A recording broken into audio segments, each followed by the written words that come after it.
तो साथियों एक बार फिर से मैं आपके लिए लेकर आया हूँ मनोविज्ञान के बहुत अच्छे और बहुत महत्वपूर्ण प्रश्न जो आपके सभी टीचर भर्तियों में चाहे रीट या सीटेट हो उसमें काम आने वाले हैं। साथियों यदि आपने मेरे पिछले 3 वीडियो नहीं देखे हैं तो उनको आपको जरूर देखना चाहिए, जिससे कि आपके ये प्रश्न और इससे पहले जो मैंने पढ़ाए वो अच्छे से समझ में आ सकें। और साथियों आपको अच्छे लग रहे हैं तो अपने साथियों को उनको शेयर करें, जिससे उसका फायदा वे भी उठा सके। तो साथियों सबसे पहले चलो शुरू करते हैं आज के पहले प्रश्न पर। सामाजिक सामवेगिक विकास का पारिस्थिति परक सिद्धांत किसने दिया?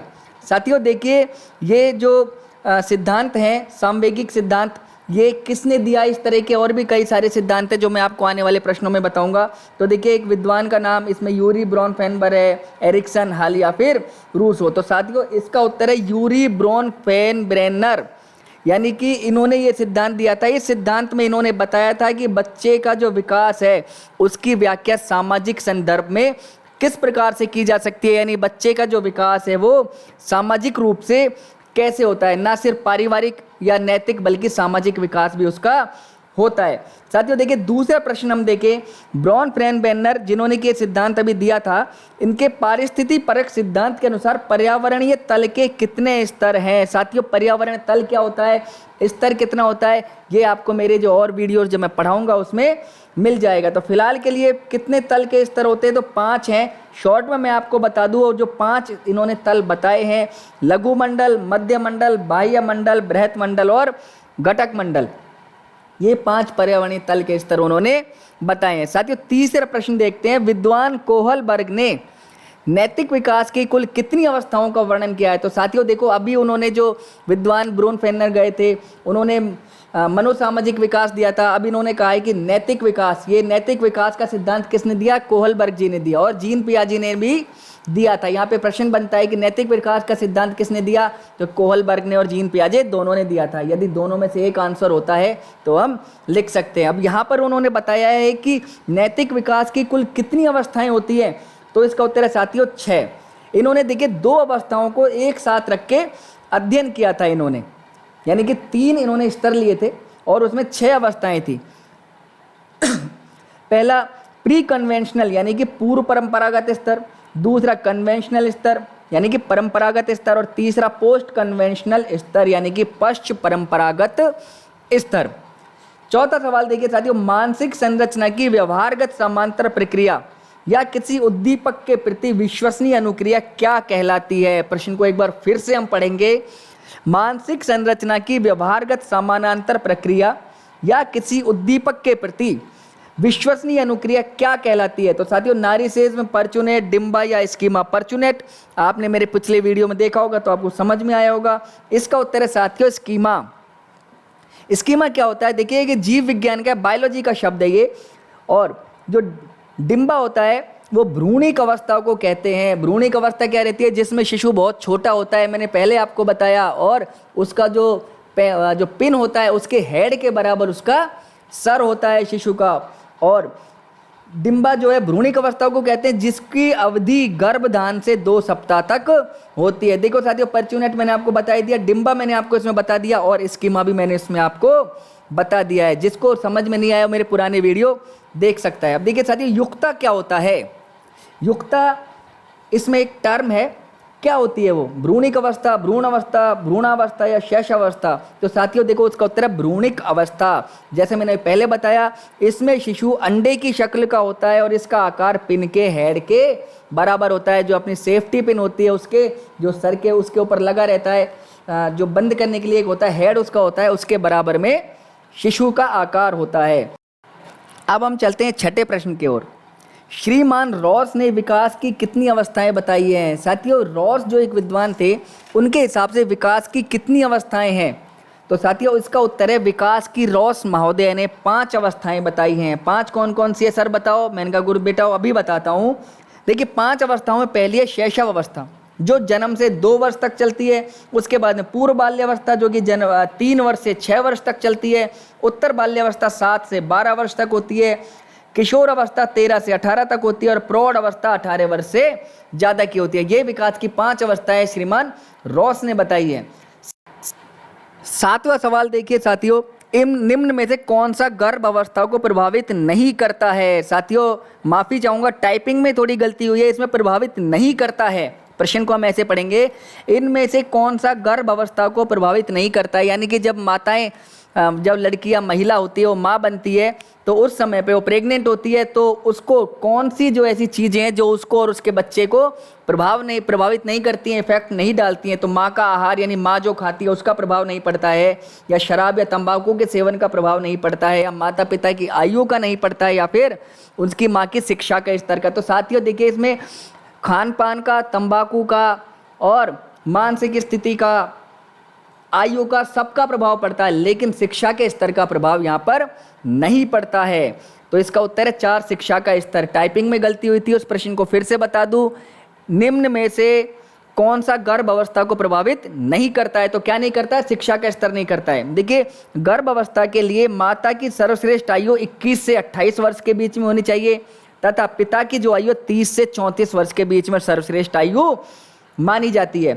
8वां सवाल देखिए, इसमें से निम्न में से कौन सी नवजात शिशु की सामान्य क्रिया है। साथियों देखो, मैं आपको बता दूं, क्रियाएं 2 प्रकार की होती है, सामान्य क्रिया और सहज क्रिया।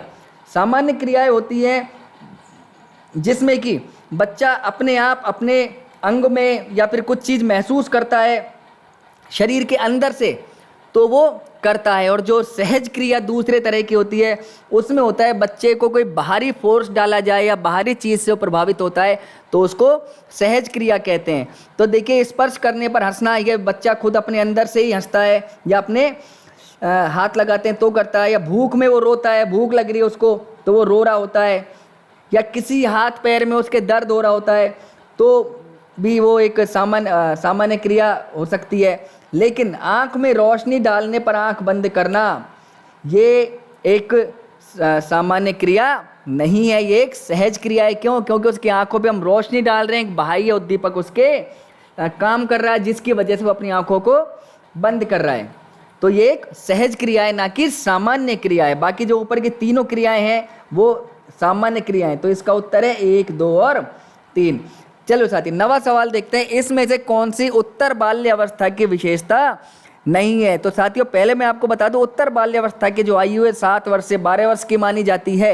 तो 7 वर्ष के 12 वर्ष की जो आयु होती है, उसमें बच्चे की कौन सी विशेषता नहीं होती है? समूह बनाने की वो आयु होती है, या उसके अंदर जिज्ञासा की प्रवृत्ति होती है, या मूर्त चिंतन होता है साथियों, जो हमारे सामने रखा है उसके बारे में हम सोचते हैं, आइडिया लगाते हैं, या फिर ये जीवन का निर्माणकारी अवस्था नहीं होती है। तो कौन सी विशेषता नहीं है बाल्यावस्था में? तो मैं आपको बता दूं, जिज्ञासा प्रवृत्ति। क्यों? क्योंकि जिज्ञासा प्रवृत्ति जो है वो 3 वर्ष से 6 वर्ष तक के बच्चे में मानी जाती है, और एक पूर्व बाल्यावस्था इसको हम कह सकते हैं, जबकि उत्तर बाल्यावस्था 7 वर्ष से 12 वर्ष की होती है। और साथियों, 10वां सवाल देखिए, निम्न में से कौन सी पूर्व बाल्यावस्था की विशेषता नहीं है? देखिए, पूर्व बाल्यावस्था की जो आयु है 3 से 6 वर्ष तक है, तो इसमें से कौन सी विशेषता नहीं है? 3 से 6 वर्ष का बालक कौन से काम नहीं करता है? दोस्त नहीं बनाता है, या कहानी नहीं सुनाना, हल्के भारी का ज्ञान, या उत्पाती अवस्था? तो साथियों, इसका उत्तर है उत्पाती अवस्था, क्योंकि उत्पाती जो अवस्था होती है वो उत्तर बाल्य अवस्था की अवस्था होती है। यानी 7 से 12 वर्ष का जो बालक होता है उसकी उत्पात करने की अवस्था होती है। 3 से 6 वर्ष का बच्चा उत्पात नहीं करता है। साथियों, 11वां सवाल देखिए, निम्न में से किसने शैशव अवस्था को सीखने का आदर्श काल कहा है? इनमें से कौन सा विद्वान ऐसा है जिसने कहा है कि जब बच्चा शिशु होता है उस समय पे सीख सकता है? तो इसका उत्तर है श्रीमान वैलेंटाइन जी ने सीखने के लिए आदर्श काल शिशु अवस्था को कहा है। 12वां सवाल देखिए साथियों, इसमें से कौन सी किशोर अवस्था की विशेषता नहीं है? यानी जब बच्चा टीनेजर होता है, उसकी 13, 14, 15, 16 ऐसी एज होती है, तो इसमें से कौन सी विशेषता नहीं होती है? कौन से काम वो नहीं करता है? तो साथियों, इसका उत्तर आत्मसम्मान उसमें नहीं आता है, या दिवा स्वप्न यानी दिन में सपने नहीं देखता है बड़े बड़े, या घनिष्ठ या व्यक्तिगत मित्रता उसके अंदर नहीं होती है, या खेलने की आयु नहीं होती है। तो साथियों, अपने आसपास जितने भी टीनेजर है आप देखना, उनको वो सारी होती है, लेकिन जो जैसे बच्चे खेल में लगे रहते हैं ऐसे खेलने की उनकी नहीं होती है, क्योंकि खेलने की आयु उत्तर बाल्यावस्था की विशेषता मानी जाती है, जिसको 7 से 12 वर्ष कहा जाता है। इसके अलावा साथियों, अब चाहते हैं 13वें सवाल पर, क्रियात्मक योग्यताएं कितने प्रकार की होती हैं? यानी कि मोटर स्किल्स जो होती हैं वो कितने प्रकार की कही जा सकती हैं? तो इसका उत्तर है 2 प्रकार की होती हैं, एक होती है स्थूल और एक होती है सूक्ष्म। स्थूल क्रियाएं वो होती है जिनमें शरीर की बड़ी मांसपेशियां काम में आती हैं, और सूक्ष्म क्रियाएं वो होती है जिनमें शरीर की छोटी मांसपेशियां काम आती है। इस सवाल को मैं इससे पहले वाले वीडियो में भी समझा चुका हूं। साथियों, 14वां सवाल देखते हैं, निम्न में से कौन सा स्थूल मोटर कौशल का उदाहरण नहीं है? साथियों, स्थूल मोटर कौशल और सूक्ष्म कौशल मैं आपको पिछले सवाल में बहुत अच्छे से समझा चुका हूं। तो इसमें देखिए, लुढ़कना, चलना, लिखना या तैरना, एक बार फिर से बता देता हूं। जिनमें शरीर की बड़ी मांसपेशियां काम आती है उनको स्थूल कौशल कहते हैं, जिसमें छोटी मांसपेशियां काम आती हैं उसको सूक्ष्म कौशल कहते हैं। तो इसमें उत्तर है लिखना। साथियों, लिखने में थोड़ी सी हमारे जो हाथ और उंगलियां ये काम आती है, जबकि बाकी तीनों काम है लुढ़कना, चलना और तैरना, इसमें पूरे शरीर की बड़ी मांसपेशियां काम आती है। साथियों, चलते हैं 15वें सवाल और आज के अंतिम सवाल की ओर। निम्नलिखित में कौन सा सूक्ष्म क्रियात्मक कौशल का उदाहरण है? सूक्ष्म क्रियात्मक कौशल क्या होता है साथियों? जैसे मैंने आपको बताया कि सूक्ष्म में छोटी काम आती है और स्थूल में बड़ी काम आती है। तो देखिए, खाना पीना, खिलौने का प्रयोग, गेंद पकड़ना या ब्लॉक बिल्डिंग। बाकी जो तीनों काम है, खाना पीना, खिलौने का प्रयोग और ब्लॉक बिल्डिंग, इसमें हम बच्चा बैठे बैठे ही और बहुत आराम से कर सकता है, जबकि गेंद पकड़ने के लिए उसको शरीर की बड़ी और लगभग सारी मांसपेशियों का प्रयोग करना होता है। तो इसलिए इसका उत्तर है गेंद को पकड़ना। तो साथियों, आशा करता हूं कि जानकारी आपके काम आएगी और जिस भी भर्ती परीक्षा की आप तैयारी कर रहे हैं उसमें सवाल आपके और पर आपका ज्ञान बढ़ाएंगे और आपकी जानकारी को बढ़ाएंगे। तो इसलिए यदि आपने अब तक चैनल सब्सक्राइब नहीं करा है तो चैनल को जरूर सब्सक्राइब करें। तब तक पढ़ते रहिए और अपना ख्याल रखिए। तब तक के लिए जय हिंद, जय भारत। मिलते हैं एक और नए वीडियो में।